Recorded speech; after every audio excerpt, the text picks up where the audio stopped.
Semana de la Paz y la Comprensión Mundial, les damos la bienvenida y les agradecemos por acompañarnos en este conversatorio de liberación en sociedades profundamente divididas, en el marco del ciclo de charlas Sigamos Haciendo Paz, organizado por el Club Rotario Uruguay de 4980 del distrito 4975. A partir de este momento, solicitamos silenciar los micrófonos y agradecemos lo mantengan así. Sobre el final,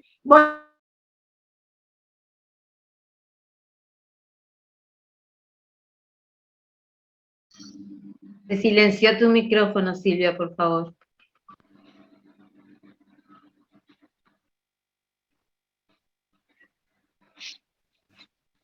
Comunicamos además que el evento será grabado para su posterior difusión. Con gran placer saludamos al director,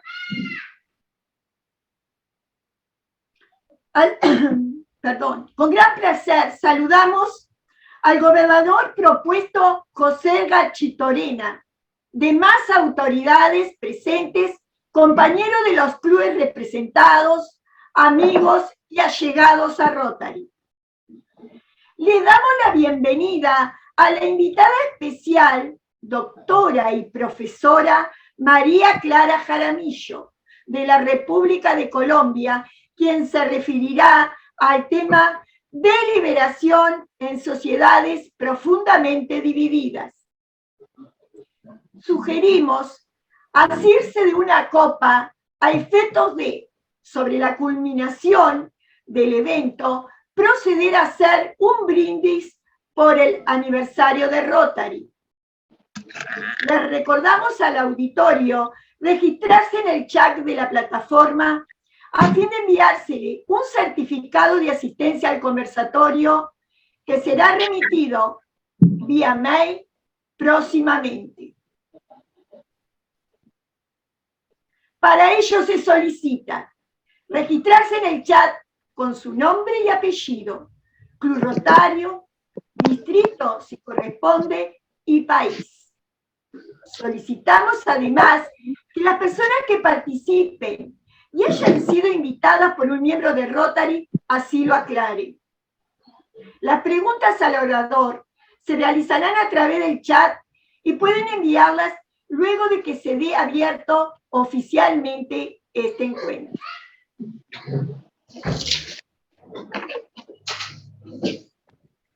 Excusamos a nuestra presidenta Silvia Fontao, quien se encuentra momentáneamente atendiendo menesteres de la delegación de Rally 19 Capitales, que ha llegado hoy a Maldonado, Uruguay, y se unirá a esta reunión a la mayor brevedad posible.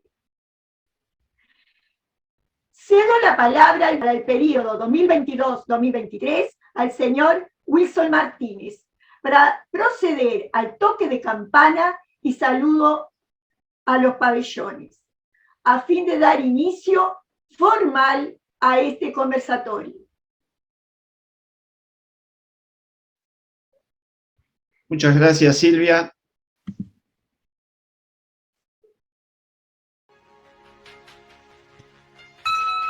Y con el golpe de campana damos oficialmente iniciada esta reunión.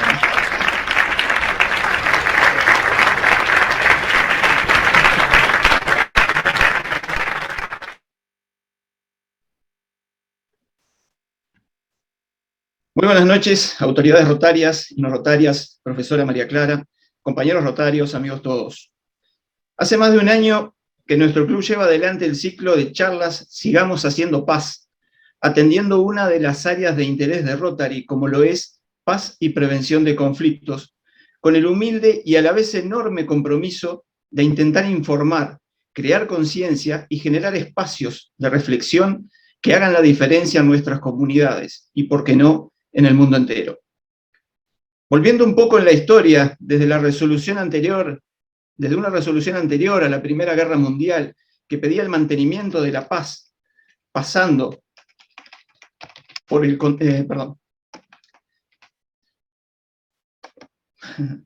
pasando por el continuo apoyo a los centros de Rotary Pro Paz. Rotary y sus socios llevan largo tiempo promoviendo la paz y trabajando para abordar las causas subyacentes de los conflictos en comunidades de todo el mundo. Rotary estuvo presente en los inicios de las Naciones Unidas en 1945. Rotary Internacional fue una de las 42 organizaciones invitadas a servir como consultoras de la delegación de Estados Unidos en la Conferencia de las Naciones Unidas sobre Organización Internacional, comúnmente denominada Conferencia de la Carta de las Naciones Unidas. Además, muchos socios y socios honorarios de Rotary de todo el mundo asistieron a la conferencia como integrantes y consultores de las delegaciones de sus propias naciones. Rotary y las Naciones Unidas siguen comprometidos a lograr un cambio duradero que potencie las relaciones internacionales, mejore vidas y comunidades y cree un mundo más pacífico. La paz sigue siendo una aflicción constante de Rotary Internacional. Prueba de ello son algunas acciones estratégicas que llevó adelante la institución durante el presente siglo. Entre muchas, creemos importante señalar la celebración del Día de Rotary en Naciones Unidas, que conmemora la visión por la paz que comparten ambas organizaciones, la alianza estratégica con el Instituto para la Economía y la Paz, el IEP, que Rotary Internacional formó en 2017, la cual posibilita la cooperación y el trabajo conjunto con un centro líder en estudios de paz y conflictos, y el convenio celebrado con la Universidad de Makerere, que recientemente estableció un nuevo centro de Rotary Pro Paz en Kampala, Uganda, ampliando así la oferta del programa Becas Pro Paz de Rotary Internacional. El objetivo de Rotary hoy en día es crear entornos en los que se pueda construir y mantener la paz, mediante actividades sostenibles y mensurables en comunidades de todo el mundo. La construcción de la paz sigue siendo la piedra angular de nuestra misión como organización de servicio humanitario. Y hoy, en el marco del Mes de la Paz y la Prevención de Conflictos, a escasas horas de haber celebrado el 117 aniversario de nuestra institución y habiendo despertado hoy con la terrible noticia de un nuevo conflicto bélico en Ucrania, creemos que nuestro aporte se hace más necesario y relevante. Nuestro club nació en el año 2012 atendiendo a la necesidad de ser un club flexible. Desde entonces fue largo y constante el aprendizaje, pero supimos aprender, superarnos y crear un grupo humano heterogéneo y dinámico. Hoy podemos comenzar a festejar nuestros primeros 10 años, estando orgullosos de nuestro trabajo y de nuestra contribución a Rotary y a la comunidad, a través de nuestros proyectos, los cuales se centran en varias áreas de interés de Rotary, como lo es el proyecto Un Aula, un Ajedrez, referido a educación básica y alfabetización, a través del cual entregamos kits de ajedrez en escuelas públicas y centros educativos de contexto crítico, alcanzando a más de 9.500 niños de todo el país, apuntando a mejorar la calidad educativa y los aprendizajes de estos educandos.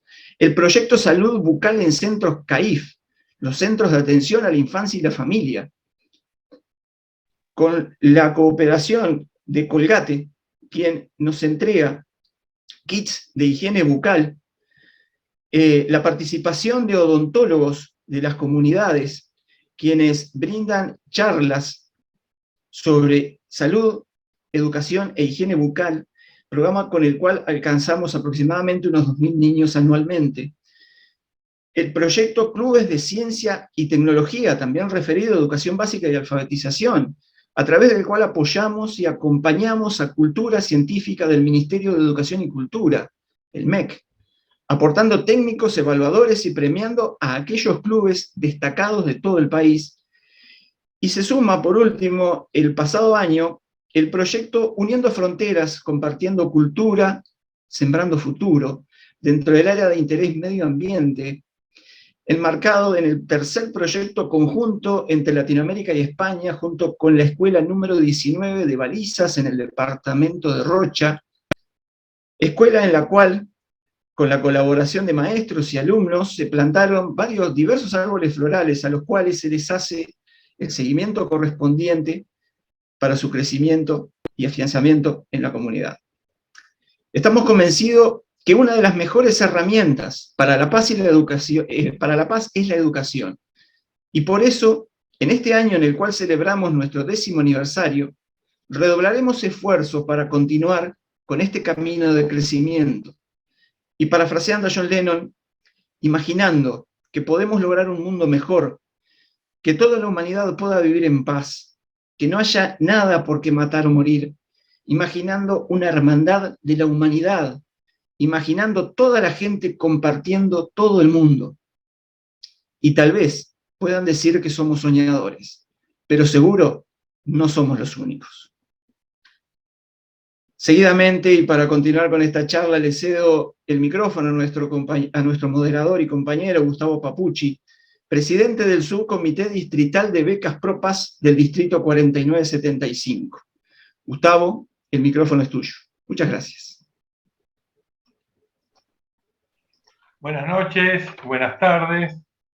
¿Qué tal? ¿Cómo están? Bienvenidos. Realmente muchas caras conocidas, rotarios y no rotarios, así que es muy gratificante estar compartiendo esta jornada con ustedes. Así que doblemente satisfecho en ese sentido. Antes de presentarla a nuestra invitada especial, aprovecho para recordarles que las consultas que surjan nos las hagan llegar a través del chat de la plataforma. Bueno, en realidad es un placer enorme recibir a la señora María Clara Jaramillo, que tengo el gusto y el alto honor de presentarles, y que aquellos que hayan tenido la posibilidad de leer su currículum vitae que colocamos en el flyer que hoy estuvimos publicando como una forma de recordarles esta charla, habrán apreciado que por más que quisimos hacerlo breve, en realidad es un currículum extenso e intenso, diría yo, lo cual refuerza enormemente la atención que le podamos brindar y lo jugoso seguramente que va a ser escuchar a la profesora y a la doctora María Clara Jaramillo. Como se darán cuenta, tiene un profundo conocimiento y una gran sensibilidad en los asuntos que domina. Como sabe, ella es abogada, especializada en resolución de conflictos,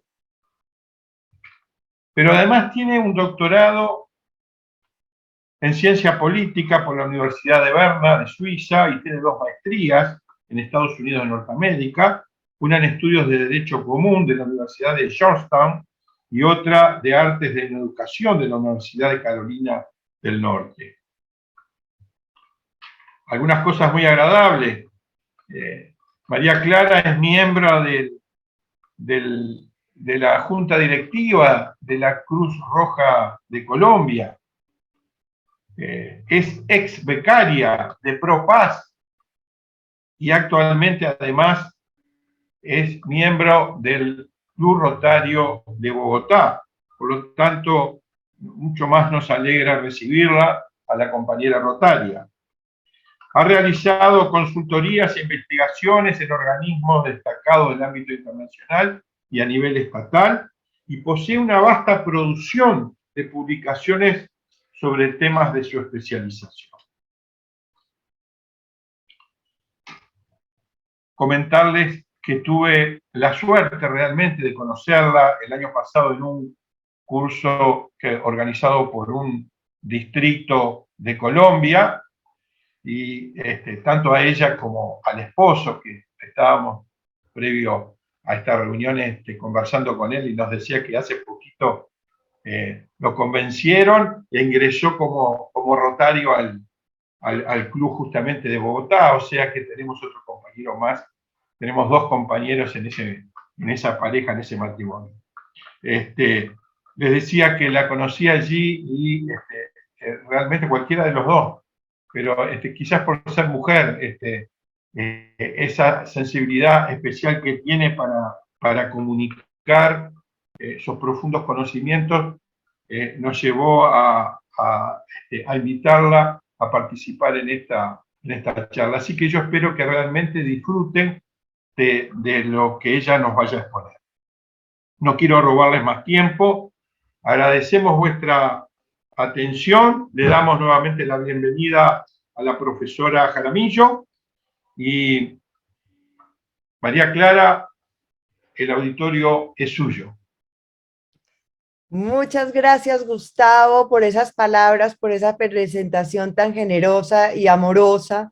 Muchas gracias a Wilson, a Silvia, a Adriana, a todos ustedes. La verdad, yo siempre comienzo mis clases con una frase muy poderosa de Paulo Freire que decía que tanto enseña el que aprende como aprende el que enseña.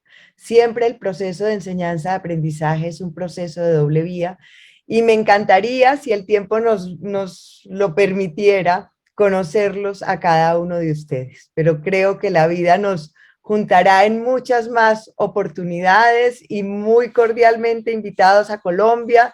Esta es su casa, como decimos aquí. Así que muchas gracias por la invitación, me encanta poder estar aquí, me encanta ser rotaria, siempre digo que es de las cosas en mi vida que me hacen sentir más feliz. ¿Por qué? Porque los grandes teóricos de la paz dicen que hay una cosa que es fundamental. Hay un profesor que se llama John Paul Lederach, profesor de la Universidad de Notre Dame en los Estados Unidos. Él es menonita y yo creo que es de las autoridades más importantes en estos temas. Él dice que la construcción de redes es fundamental para la construcción de la paz. Y yo siempre digo, ¿qué red la que tenemos nosotros los rotarios?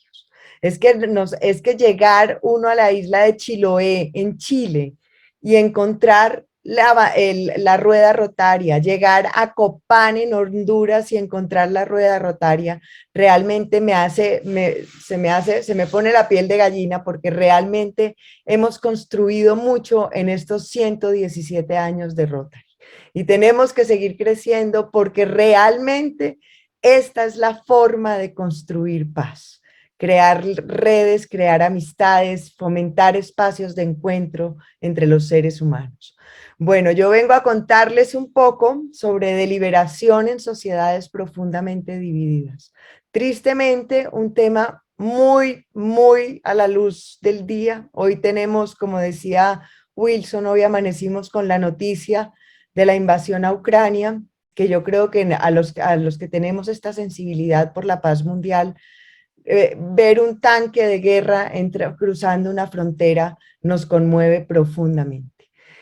Porque detrás de una frontera, detrás de un tanque de guerra, tanto del que lo maneja como el que lo ve pasar, como el que tenga que sufrir sus consecuencias, hay seres humanos que viven, seres humanos que sufren, seres humanos que no tienen por qué pagar el precio de una mal llamada diplomacia y orden internacional. Hoy es muy pertinente, me gustó, felicitaciones Wilson por esas palabras.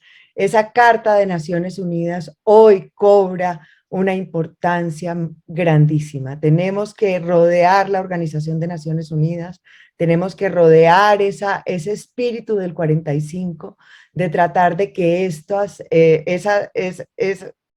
episodios tan tristes se repitan. Bueno, voy entonces a compartirles la pantalla. Vamos a ver, hace rato, porque aquí ya volvimos a la presencialidad en la universidad y nos acostumbramos muy fácil otra vez a las aulas de clase y perdemos la costumbre de estos medios virtuales. Pero bueno, ¿qué es el consocionalismo y el espíritu de acomodación? Las discusiones sobre teoría consocional comenzaron en la década de los 60, después de las atrocidades cometidas por los nazis durante la Segunda Guerra Mundial. Vemos que realmente la Segunda Guerra Mundial y los descubrimientos, sobre todo de los campos de concentración, conmueven profundamente al mundo entero, al mundo civilizado. Y todo el mundo dice, pero aquí ¿qué pasó? ¿Esto por qué pasó? ¿Esto por qué no lo vimos? ¿Qué fue lo qué pudo ocasionar esto y por qué pasó? ¿Y cómo lo podemos evitar? El consocionalismo, que es de donde yo vengo, aunque todo en la vida va evolucionando y ya les contaré cómo ha ido evolucionando. El consocionalismo es entendido como el régimen político de sociedades profundamente divididas, donde se garantizan y protegen los derechos de las minorías.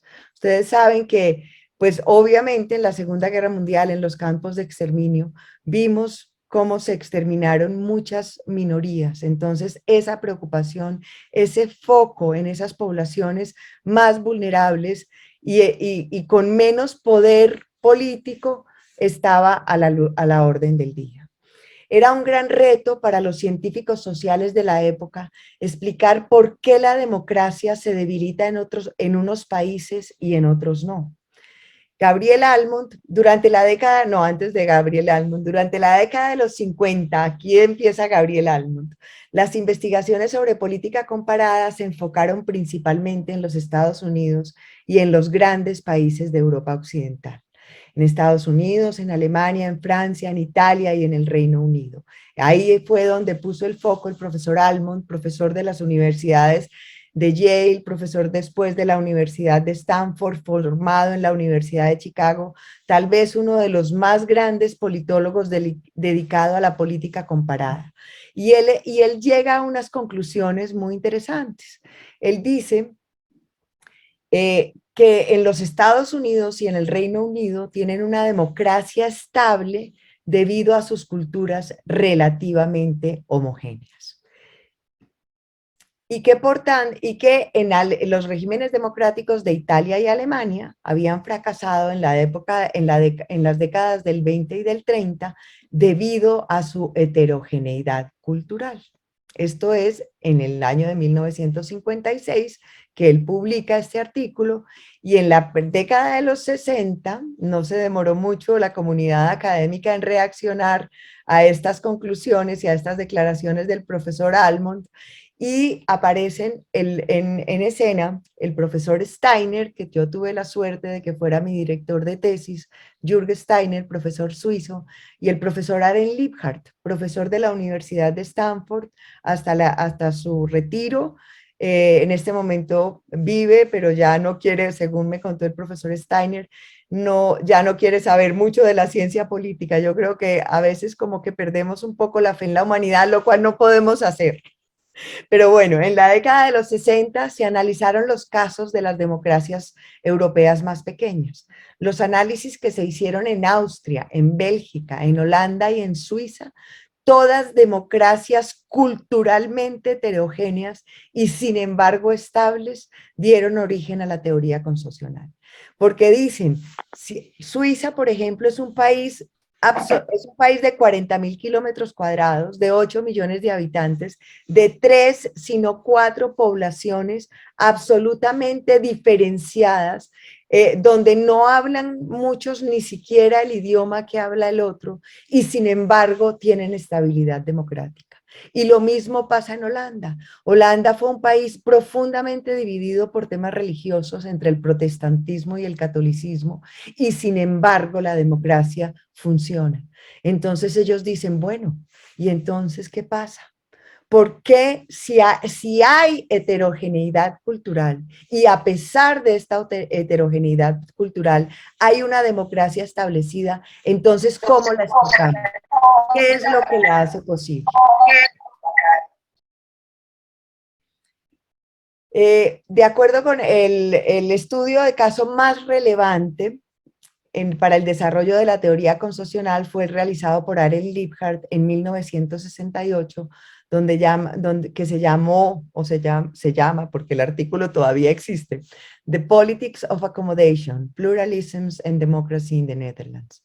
En este artículo, el profesor Liebhardt En este artículo, el profesor Liebhardt entiende por democracia un sistema en el cual la gente tiene la oportunidad de elegir a sus líderes. Una definición bastante básica para acomodar, para que cupiera mucho más. Eso, como decimos los abogados, el objeto del contrato hay que hacerlo lo suficientemente grande para que nos dé capacidad de movernos, para que le diera capacidad de accionar en esta investigación. Una democracia estable sería aquella en la que las capacidades del sistema logran no solamente mantener el orden, sino resolver y evitar que los problemas, conflictos y tensiones se acumulen. ¿Qué es lo que vemos, por ejemplo, que está pasando en Ucrania? Una tensión que no es nueva, una tensión que de pronto dejamos acumular y dejamos crecer. En este análisis, Liebhardt demostró que Holanda, nación dividida por razones religiosas, en ese momento, en 1968, era una democracia estable. Esta estabilidad democrática para Liebhardt se explicaba por la práctica de lo que él llamaba una política de acomodación. La política de acomodación comprende 4 factores de diseño institucional. O sea, 4 factores que yo me puedo sentar y escribir en una constitución.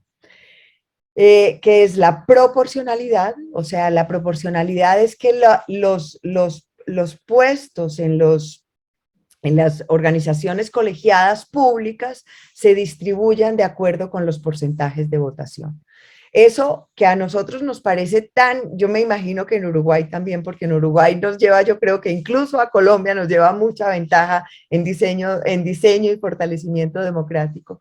Eso que nos parece tan obvio, no es tan obvio. Yo hace unos años hace muy pocos años, en el 2017, estuve con el PNUD precisamente, Paolo, estuve en El Salvador porque estaban apenas implementando una reforma donde los consejos municipales acababan de implementar la proporcionalidad. O sea, hasta el año 2017, en los consejos municipales de El Salvador, el que ganaba, o sea, era una democracia Westminster total, el que gana takes it all, el que gana se lo lleva todo. La política, las grandes coaliciones, el federalismo, el poder del veto, acuérdense, el foco puesto en las minorías. Este poder del veto era sobre todo para estas minorías, porque se supone que tienen menos poder, que tienen que contrarrestar, que tienen que darle un poquito. Acuérdense que la equidad no es que todos puedan hacer lo mismo, la equidad también se tiene que predicar en un contexto. Si hay unas poblaciones, unas poblaciones menos favorecidas, hay que tratar de equilibrar. Y un elemento de comportamiento humano que él denomina espíritu de acomodación, y que no es otra cosa que ese deseo de vivir con ese otro distinto. Efectivamente, el profesor Liebhardt, en el año de 1968, cuando publica ese estudio, dice: todos estos aspectos de diseño institucional son necesarios para la estabilidad democrática, pero no son suficientes. Se necesita un elemento adicional, es un elemento cultural, es un elemento humano, que él lo denomina el espíritu de acomodación. ¿Qué tanto yo quiero vivir con ese otro distinto? ¿Qué tanto yo me abro a realmente construir un proyecto democrático con ese otro distinto que no quiero, no me gusta, no quiero de pronto tener una mayor relación con él, pero sin embargo lo acojo y lo respeto? Estas hay necesidad de aquello que Liebhardt llama el espíritu de acomodación. Además de los asuntos institucionales, es importante tener en cuenta el comportamiento humano que subyace tanto a las causas como a las posibles soluciones de estos conflictos. Y miren cómo esto nos llega, además, hoy precisamente con este caso de Ucrania. El profesor Liebhardt y el profesor Steiner cuando empiezan con su teoría concesional, que son regímenes de distribución de poder, ellos se vuelven muy famosos y cuando cae el muro de Berlín y cuando empiezan estos procesos de transición democrática en los países de la Europa del Este, ellos acompañan muchos procesos de diseño constitucional. Pero como no sabían mucho qué era el espíritu de acomodación, se enfocan básicamente en los diseños institucionales y dejan de lado el espíritu de acomodación. Y es precisamente en uno de estos países de Europa del Este que de pronto les suena la campana y dicen, aquí algo falló, aquí algo pasó. ¿Qué pasa? En el caso del desmembramiento de la antigua Checoslovaquia a finales del 92 plantea interrogantes interesantes.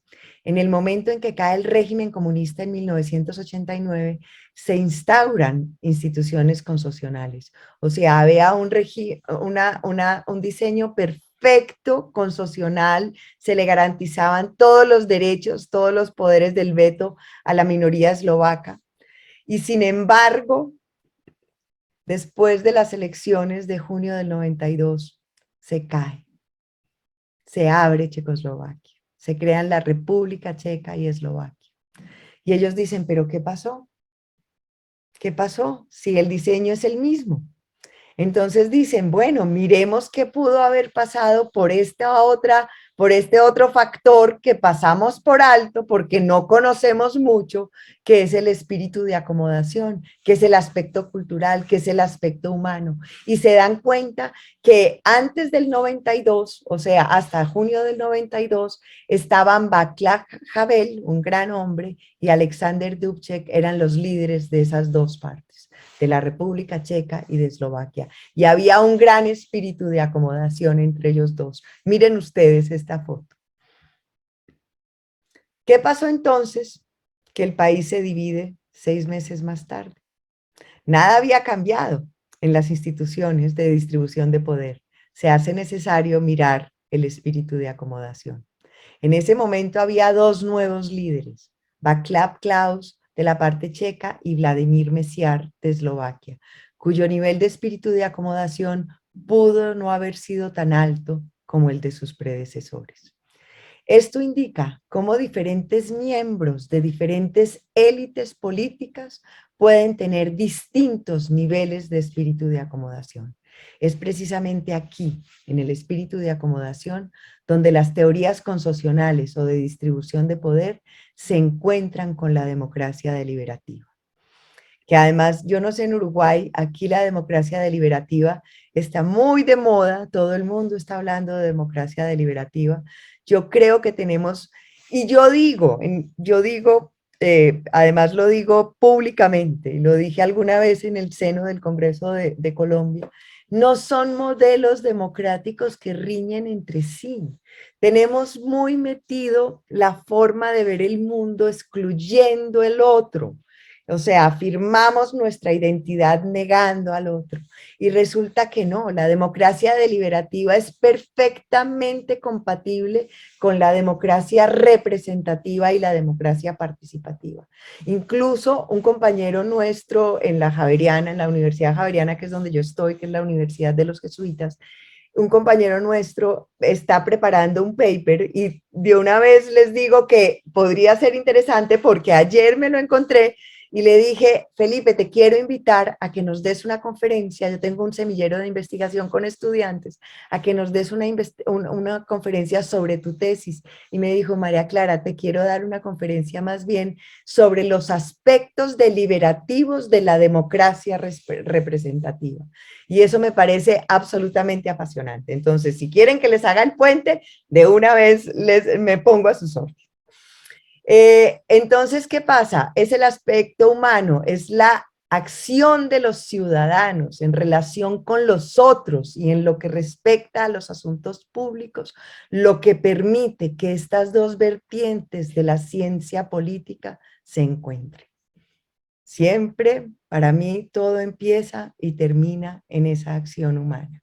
Y la acción humana, acuérdense que un politólogo un sociólogo británico muy conocido que se llama Anthony Giddens, nos habla de la estructura y de la agencia, y nos habla de que la estructura y la agencia siempre viven en una permanente tensión. Y yo siempre digo, no podemos olvidar que la agencia humana, primero, es anterior a la estructura, y segundo, que esa acción y esa relación, esa interdependencia, se ejerce a través de la deliberación, a través de hablar y crear con el otro. Entonces, para mí, obviamente no soy objetiva, yo creo que nadie lo es, pero para mí el tema más urgente y más necesario que tenemos hoy en día en la construcción de la paz es aprender a deliberar con el otro, aprender a hablar con el otro, porque es la forma además de ejercer la agencia humana. La democracia deliberativa es una forma de gobierno en la cual los ciudadanos libres e iguales y sus representantes justifican sus decisiones en un proceso en el que se dan razones mutuamente aceptadas y generalmente accesibles con el objetivo de llegar a unas conclusiones obligatorias para todos los ciudadanos y abiertas a discusión en el futuro. No vamos a entrar como en lo profundo de la definición, pero básicamente es ese hablar, ese argumentar, ese darse razones. Aquí aparece Jürgen Habermas, que en su teoría de la acción comunicativa nos habla mucho de la deliberación, de la política deliberativa. Y Jürgen Habermas, entre otras, bueno, cuando se cae Checoslovaquia, cuando entonces empiezan a decir, ¿qué vamos a hacer? De todo este grupo de la teoría consocional, todo este grupo, sobre todo de Berna, se conoce casi como el grupo de Berna, porque es donde en el Instituto de Ciencia Política de la Universidad de Berna, en la Facultad de Ciencias Sociales, es donde más se ha escrito y donde más se ha impulsado el tema de la democracia deliberativa, de la teoría consocional, del encuentro entre estas dos corrientes. Y se encuentran, ellos empiezan a decir, bueno, pero si lo que falló en Checoslovaquia fue esa parte humana, ¿eso cómo lo explicamos? ¿De dónde pegamos teóricamente esto tan lindo que dijo Liebhardt en el 68 del espíritu de acomodación? ¿Eso dónde tiene un asidero en las ciencias sociales? Y en ese momento yo fui alumna de Steiner. A Steiner además le tengo que hacer un reconocimiento aquí porque lo conocí gracias a Rotary, porque fue mi profesor durante la beca. Yo soy becaria, como les digo, yo soy ex becaria del programa de Rotary Pro Paz Mundial en su primera promoción. Yo fui a la Universidad de Carolina del Norte en Chapel Hill y una de las clases obligatorias, yo hice mi maestría en educación, pero una de las clases obligatorias que nos exigía el programa de becas era la clase del profesor Steiner sobre democracia. O sea, era una apuesta clarísima de Rotary porque la democracia y la paz realmente están íntimamente relacionadas. Y Steiner nos empieza a hablar, nos dice, bueno, y nosotros empezamos como investigadores académicos a decir, y bueno, lo pegamos de la psicología, lo pegamos de la sociología, lo pegamos de dónde. Y de pronto se encuentran con la teoría de la deliberación de Jürgen Habermas y dicen, por aquí es. Y construyen, basados en la teoría de la deliberación de Habermas, construyen algo para medir el nivel de deliberación que se llama el índice de calidad del discurso. Las características esenciales de esa política deliberativa son la participación de todos los ciudadanos en el mismo nivel y sin presiones en un proceso político abierto al público, la veracidad descrita como una consistencia entre las palabras y las acciones, la justificación lógica de los argumentos. Una cuarta característica es que los méritos de los argumentos deben ser expresados en términos del bien común. Y aquí nos faltan otros. El respeto, entendido como el interés de escuchar a los otros, y la disposición de los participantes de ceder ante la fuerza del mejor argumento, que significa que las preferencias de los participantes no son fijas, sino que están abiertas al cambio. Aquí yo tuve varias conversaciones muy profundas con Steiner, porque la teoría de la negociación, que fue donde yo tuve la suerte, y la suerte fue para mí, Gustavo, de conocerte, de conocer a Gustavo, la teoría de la negociación se desprende de la teoría de la escogencia racional. La teoría de la escogencia racional es tal vez la teoría que más premios Nobel ha ganado, pero la teoría de la escogencia racional parte de un supuesto, y es que las personas tienen unas preferencias predeterminadas. Ahí hay una gran diferencia con la deliberación, porque en la deliberación la ambigüedad es bienvenida. En la deliberación yo puedo entrar con unos intereses claros, pero debo estar siempre abierto a ceder ante la fuerza del mejor argumento. ¿Y cuál es ese mejor argumento? El argumento, como nos dice Jürgen Habermas, los méritos de un argumento están en qué tanta presencia tiene en él el bien común, en qué tantas personas se benefician. En los años 90, el profesor Steiner y sus colegas de la Universidad de Berna deciden anclar el concepto de espíritu de acomodación en el concepto filosófico de deliberación. Con base en los postulados de Habermas se construyó el índice que recogía los 6 elementos mencionados. ¿Un índice para qué? Para medir el nivel de deliberación, la justificación racional de los argumentos, la referencia al bien común, el respeto por los argumentos del otro, la fuerza del mejor argumento, la participación libre y la veracidad. Y lo aplicaron en deliberaciones parlamentarias en cuatro democracias establecidas. Lo aplicaron en Estados Unidos, en el Reino Unido, en Suiza y en Alemania. La unidad de análisis fueron las intervenciones individuales de los parlamentarios. Esto es de una riqueza. Miren, acabo de terminar la dirección de una tesis de una estudiante de Derecho que está trabajando, empezó como pasante y ahora ya está trabajando, es juiciosísimo, en el Parlamento Europeo. Y ella midió el nivel de deliberación en el Comité de Salud del Parlamento Europeo en las decisiones que respectan a la seguridad en las medicinas con la crisis del COVID. Resulta que muchas farmacéuticas, por temas, me imagino, comerciales, han llevado sus plantas a China o han llevado sus plantas a India, donde los costos laborales son mucho más bajos. Pues en este momento de la pandemia se dijeron, no podemos, esto es un asunto de interés nacional y no podemos llevarnos todo para otras partes. Tenemos que garantizar esa seguridad y esa seguridad sanitaria.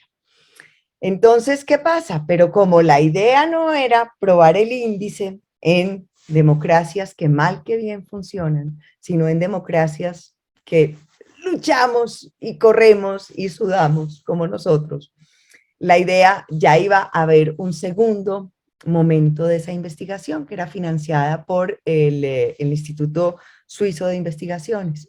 Y Steiner entonces nos dijo, pues ahorita vamos a ir a Turquía, vamos a ir a Chipre, vamos a ir a Afganistán, vamos a ir a Irak. Y yo levanté la mano. Y yo dije, profesor Steiner, ¿por qué no vamos a América Latina? ¿Por qué no vamos a Colombia? No, we are so close and yet so far. ¿Por qué no nos voltean a mirar? Entonces me dijo, volvió a la clase siguiente, ceder ante la fuerza del mejor argumento, y me dijo, María Clara, me quedé pensando en lo que usted me dijo y creo que tiene toda la razón.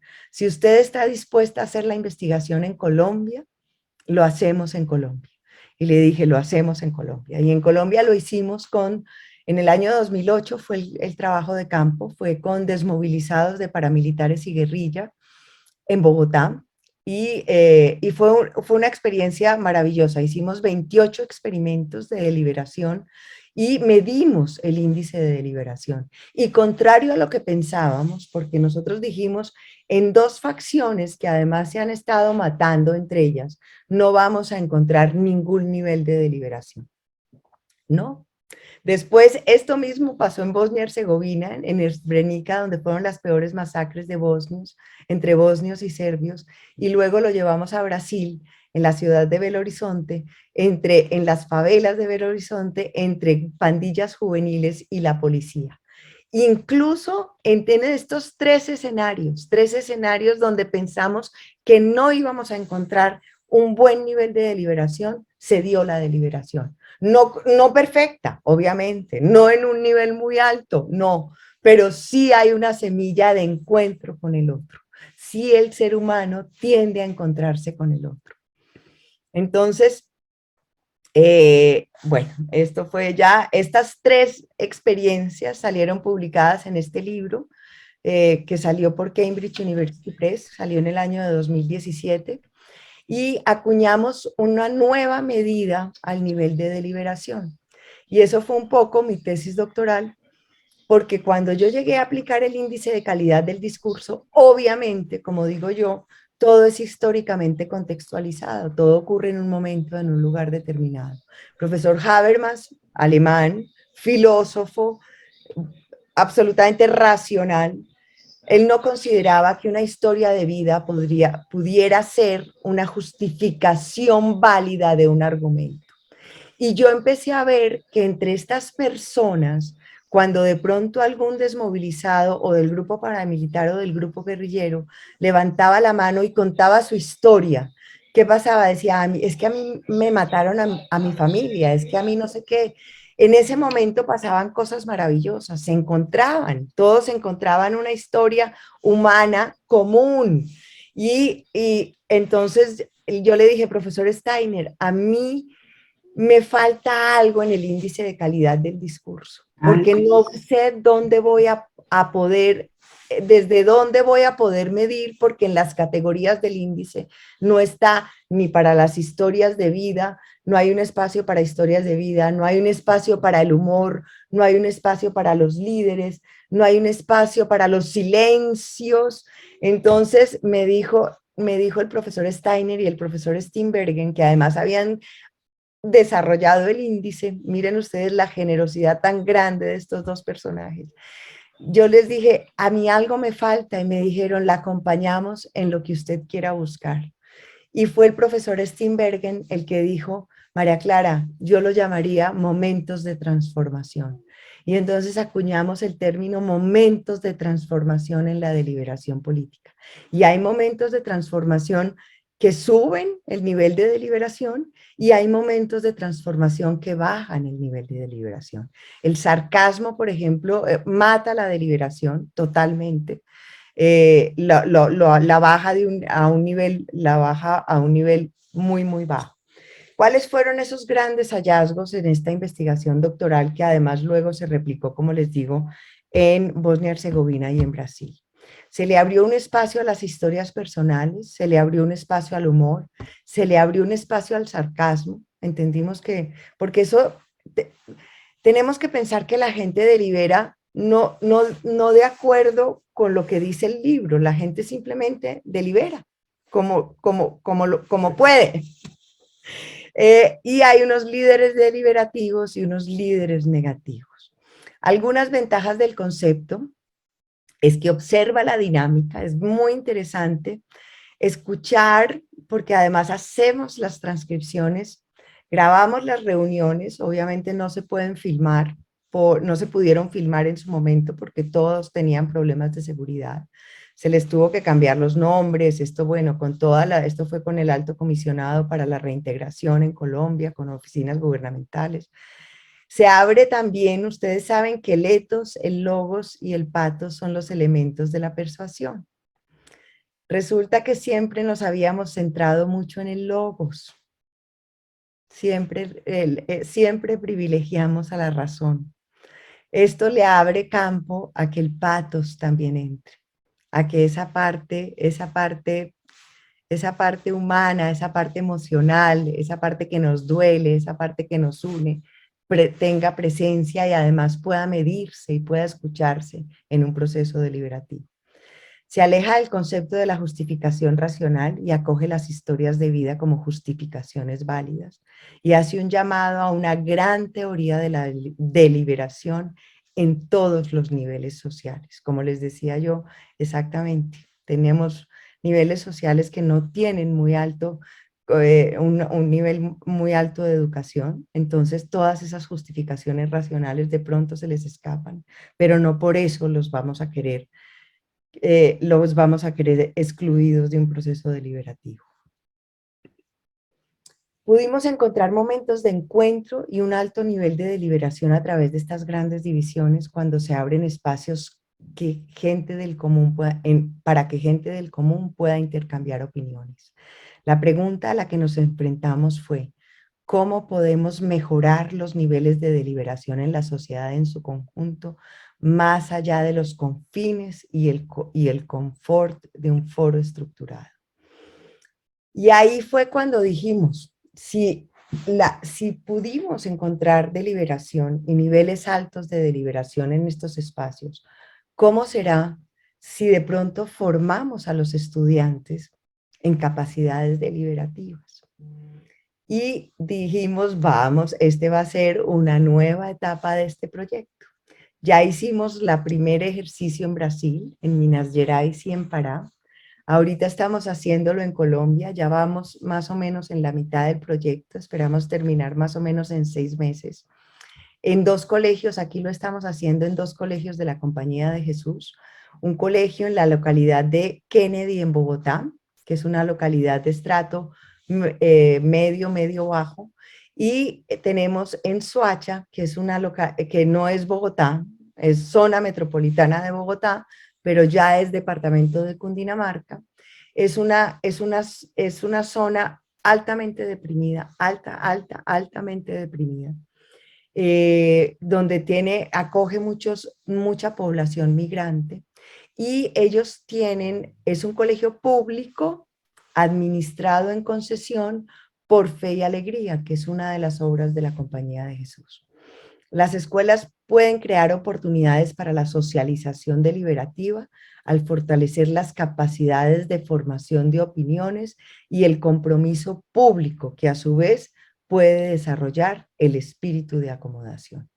Entonces, estos son los 2 colegios. Estamos trabajando con estudiantes de grados 8º y 9º, son estudiantes más o menos de 14, 15 años. 2 grupos de estudiantes por grado. Tenemos un grupo de experimental y un grupo de control. ¿Qué quiere decir? Que al grupo experimental hacemos una deliberación inicial y les damos talleres de formación de capacidades deliberativas en el intermedio, antes de hacer el segundo ejercicio de deliberación, el cual también mediremos. Y al grupo de control solamente hacemos los ejercicios de deliberación, porque un poco la hipótesis con la que estamos trabajando es que en esos grupos experimentales que van a recibir capacitación en deliberación, pues el nivel va a estar mucho más alto que en los grupos de control. Deliberación fue muy lindo, se hizo un proceso deliberativo para escoger el tema sobre el cual íbamos a deliberar. Fue deliberación sobre conflictos profundos en la sociedad colombiana, el tema de migrantes, el tema de derechos de la naturaleza y de los animales, el matrimonio de parejas del mismo sexo, y los estudiantes por consenso escogieron el tema de identidad sexual. Parece que eso es un tema que los preocupa muchísimo, y lo curioso fue que en los 2 colegios escogieron el mismo tema. Bueno. Volvemos a la teoría consocional y a su relación con la democracia deliberativa. La teoría consocional resalta la importancia de usar esquemas de distribución de poder que tenemos nosotros en la Constitución del 91. La debilidad de la teoría consocional es no haber desarrollado el aspecto cultural. La deliberación política es un elemento que refina y complementa la teoría consocional al proveer espacios para el desarrollo del espíritu de acomodación. Y hay que promover la deliberación en sociedades profundamente divididas. No significa imponer los valores occidentales. Y ahí tenemos el ejemplo del Ubuntu, que me imagino que ustedes lo conocen, que es de las culturas africanas, donde nos dicen que solamente se gana cuando ganan todos. Es una enseñanza muy linda que yo creo que la necesitamos mucho en Occidente también. Bueno, con esto yo creo que termino y abierta a las preguntas, comentarios, lo que quieran.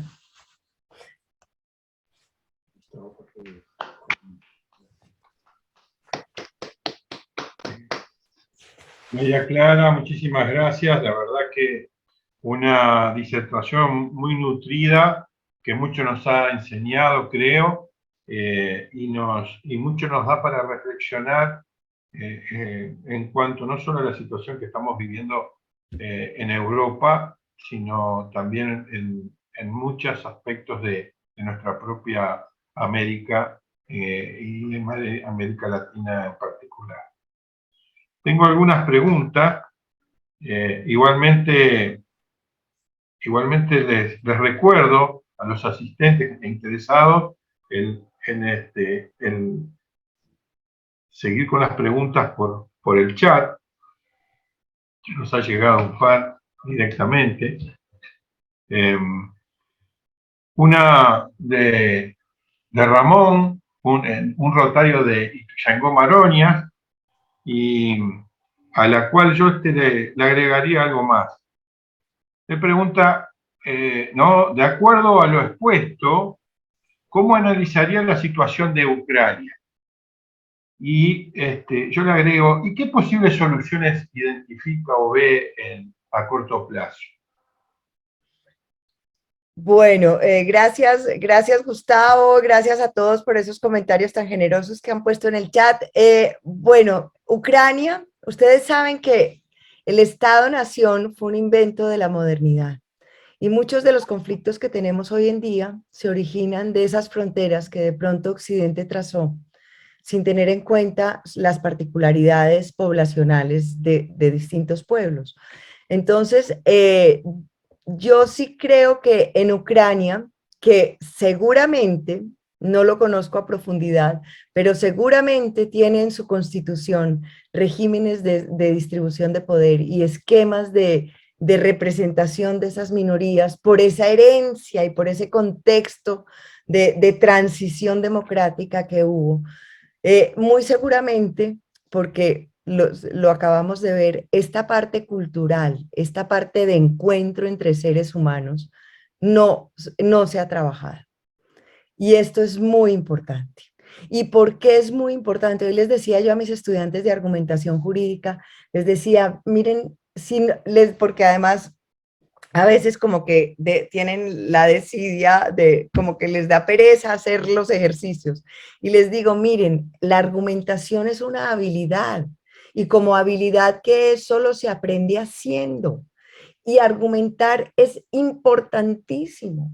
Si la gente supiera argumentar en Ucrania y estuvieran formados para además de construir argumentos, porque no solamente es argumentar, también es recibir esos argumentos y realmente reducirlos y analizar sus premisas y mirar esas evidencias y esas razones en las que se basan, de pronto no caerían en populismos.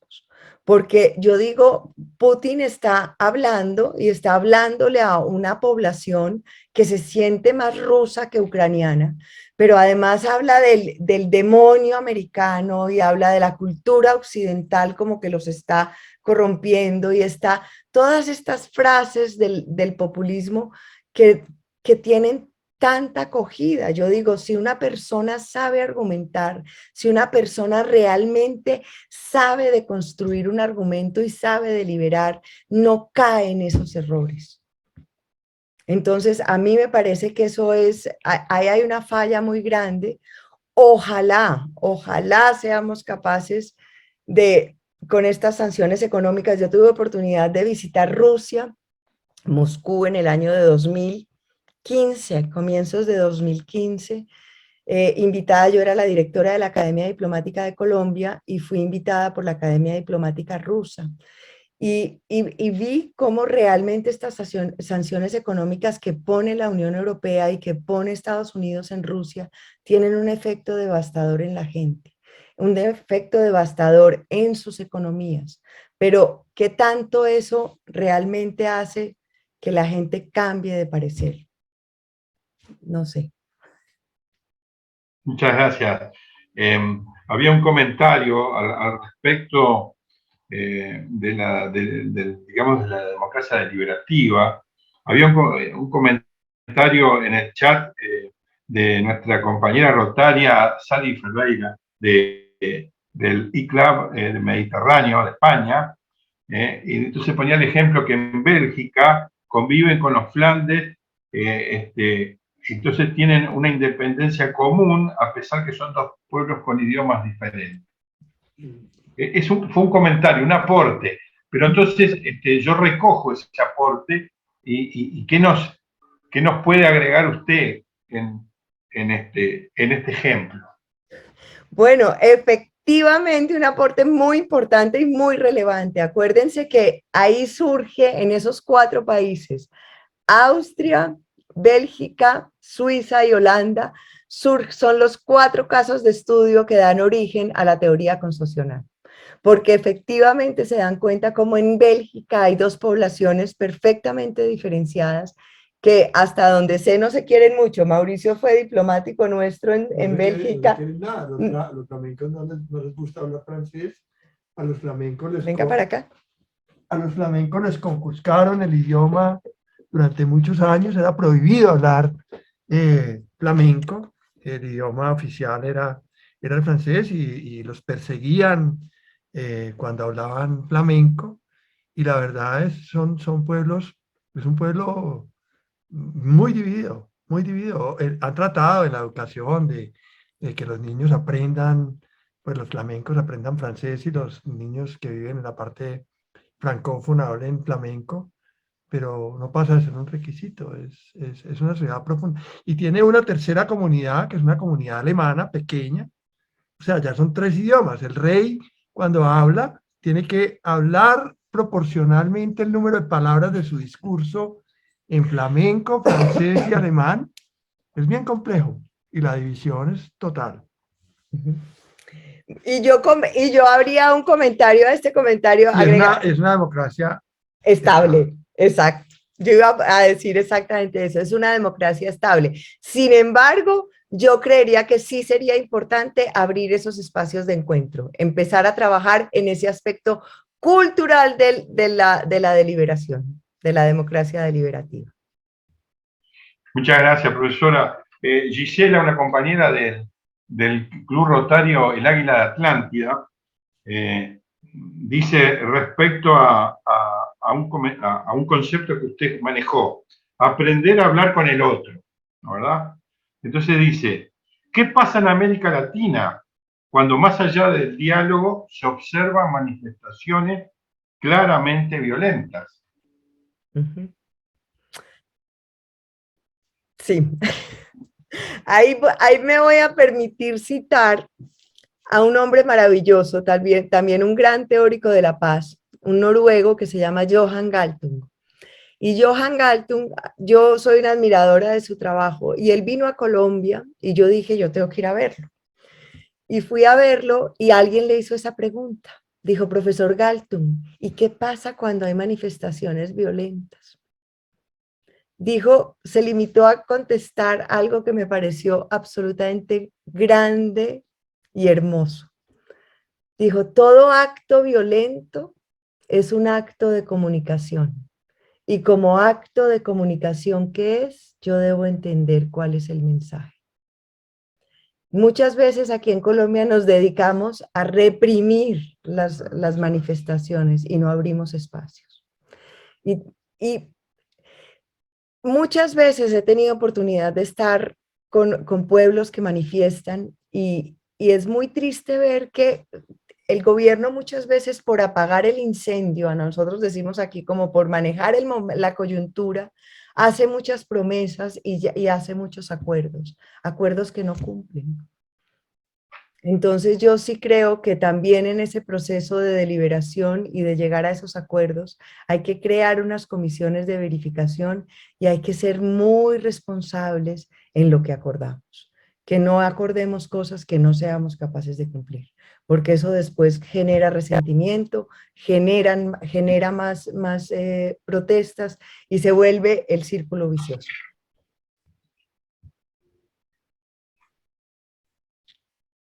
Bueno, muchas gracias.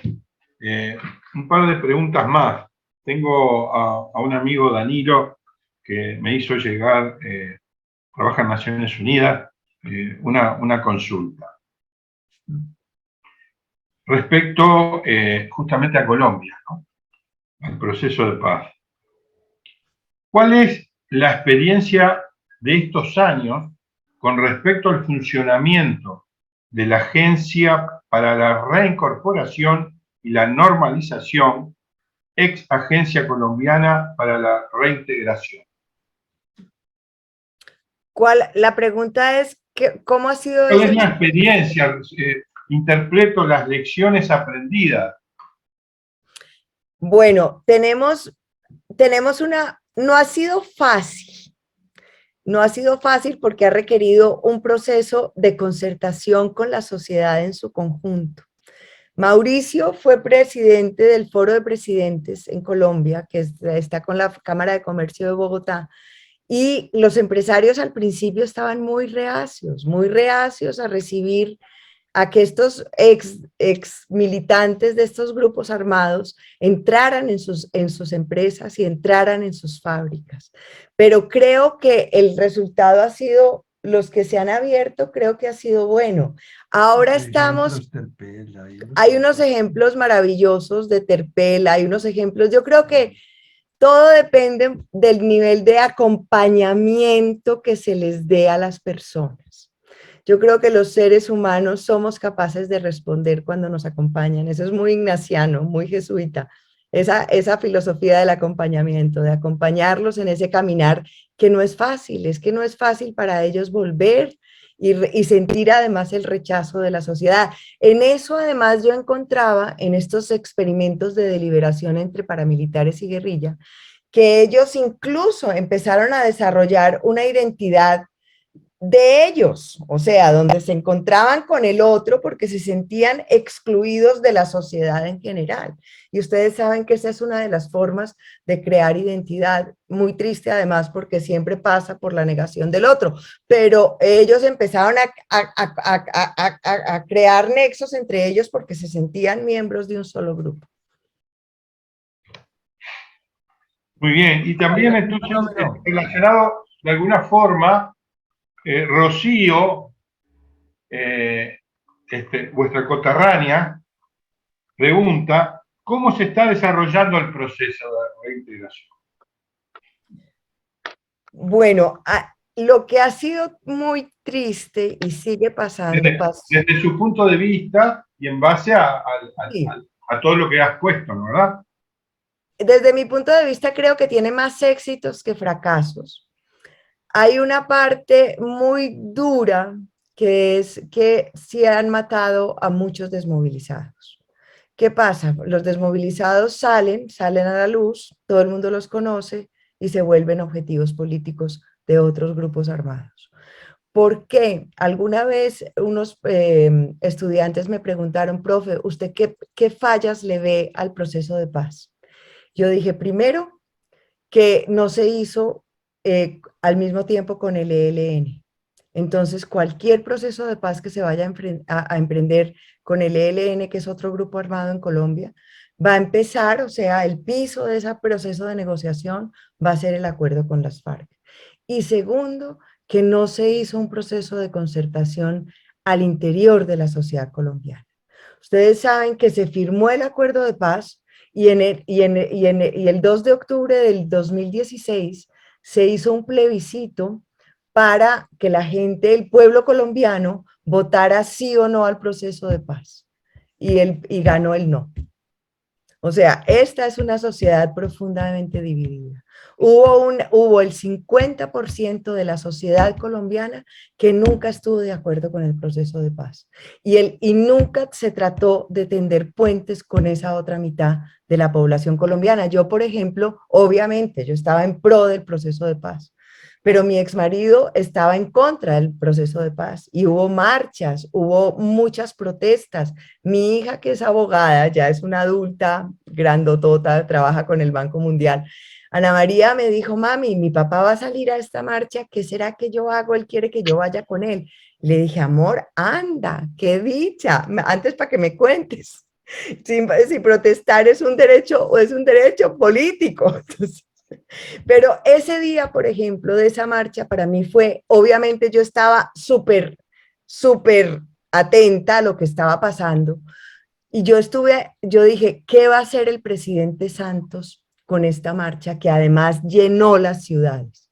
En Bogotá fue multitudinaria y en Colombia entera. Es que ganó el no. O sea, estábamos en esa realidad. Y de pronto yo dije, bueno, ¿qué va a salir? Es que es medio pueblo colombiano que le está hablando al presidente. ¿El presidente qué va a decir? No dijo absolutamente nada. Salió por la noche a dar una noticia que no iba a haber racionamiento eléctrico porque se había solucionado el problema en una hidroeléctrica y que se iba de viaje para Centroamérica a solucionar un problema en los países del Triángulo Norte. Nada más. O sea, absolutamente sordo. Muchas gracias. Una pregunta más y vamos dejando por acá. Yo les sugiero a los interesados que pudieran tener alguna consulta para hacer, que la registren en el chat o nos las hagan llegar de alguna forma, que nosotros nos contactaremos vía correo electrónico con la profesora María Clara, y ella, estoy seguro que con mucho gusto, con esta sensibilidad especial y esta dulzura que tiene, nos va a aclarar las dudas que podamos tener. Una pregunta que hace Raúl, que nos está acompañando, dice así: en nuestras sociedades, los líderes políticos se han formado leyendo a Maquiavelo y a Marx. ¿Cómo logramos aceptar y diseminar mejor a Habermas y esta teoría consocial con aportes de tolerancia cultural? Yo soy una ¿Cómo romper un paradigma, profesor? Yo soy una convencida también y soy muy optimista y creo que no podemos perder nunca la esperanza. Yo sí creo que a través de la educación podemos hacer un cambio muy importante. Podemos generar estos espacios de encuentro. Yo creo que estos hallazgos que hicimos en estos 3 espacios, Bosnia, Herzegovina, Colombia y Brasil, donde la gente realmente se encuentra y sí está dispuesta a construir con el otro, es que acuérdense lo que fue la guerra de los Balcanes y que estos serbios y bosnios estuvieran dispuestos a encontrarse. Yo creo que si les damos las herramientas, yo cuando me encontré con el mundo de la negociación, cuando en Colombia se abrió a los mecanismos alternativos de solución de conflictos que hablaba ahora Paolo, con el presidente Gaviria, cuando se abrió, yo digo, la gente no sabe resolver los conflictos, por eso es que los tiene. Si les damos las herramientas, ellos son capaces de manejarlos. Entonces, y empoderar muchísimo a la gente, empoderar a las comunidades. A mí me encanta la mediación como proceso de conflictos porque es un proceso donde son las partes las que deciden, no les impone la decisión un tercero. Y cuando impone la decisión un tercero, siempre hay un ganador y un perdedor. Y ese perdedor nunca está contento y siempre trata de sacarse ese clavo. Yo no sé cómo dirán allá, acá decimos sacarse el clavo. Sí, acá también se sacan clavos. Bueno. Bueno, profesora, la verdad que un placer, un gusto. Nuevamente le agradecemos esta exquisita exposición. Ha sido realmente un honor, un placer. Y lo que hacemos es solicitarle permanezca unos minutos más con nosotros hasta que podamos brindar juntos por Rotary y por su brillante exposición. Muchas gracias. Un aplauso para la profesora. Muchísimas gracias. Le paso la palabra a la maestra de ceremonia. A continuación, se procederá a realizar reconocimientos especiales por parte del vicepresidente del club por lo cual le cedo la palabra.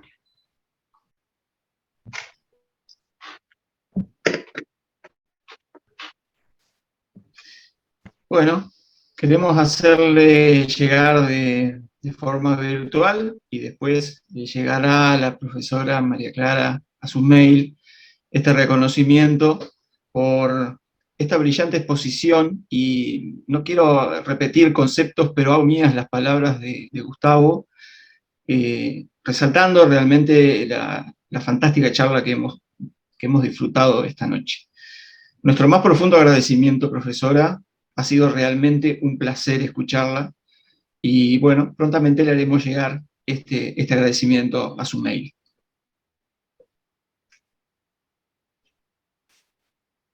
Muchas gracias, Wilson. Muchas gracias. De verdad, el honor ha sido para mí estar con ustedes. Muchísimas gracias.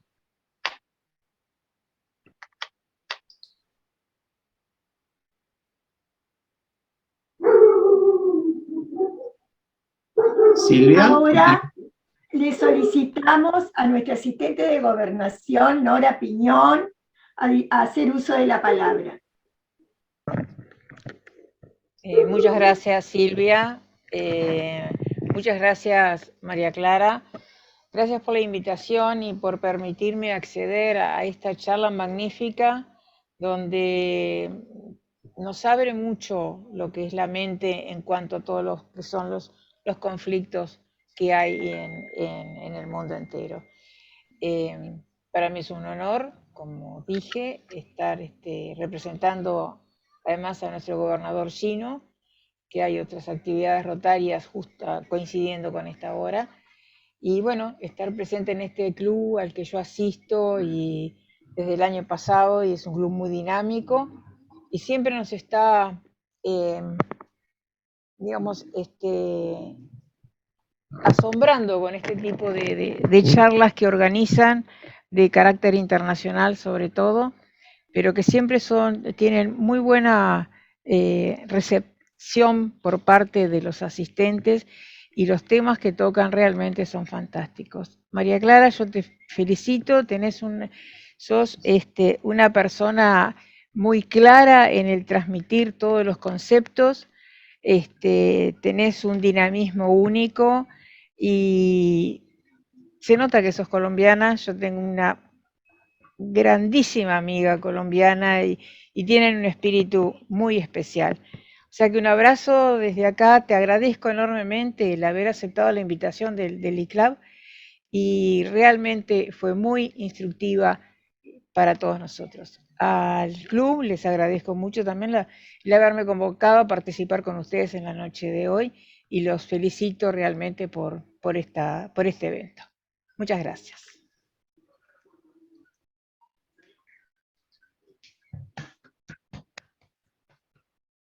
Muchas, muchas gracias, Nora. De verdad, me sentí como en casa, que creo que eso es muy rotario. Ahora agradecemos a Nora y le damos el paso a nuestro vicepresidente Wilson Martínez para que eleve una copa por el brindis de los 117 años de Rotary. Salud por eso. Gracias a todos y por más y mejor Rotary. Salud. Salud. Salud. ¡Salud! Gracias, María Clara. Sean felices. Gracias. Gracias. Gracias. Salud. Y que este brindis sea para más importantes y lindas reuniones como hoy, y que la próxima reunión podamos decir que tenemos paz en el mundo. Ay, sí. Por Salud. favor. Salud. Salud. Salud. Brindamos por eso. María Clara, Vamos por eso. gracias Mauricio también. Gracias, Gustavo, querido. Esperamos tenerlos de visita muy pronto. Bien. Invitamos a abrir sus micrófonos para realizar unos minutos de compañerismo.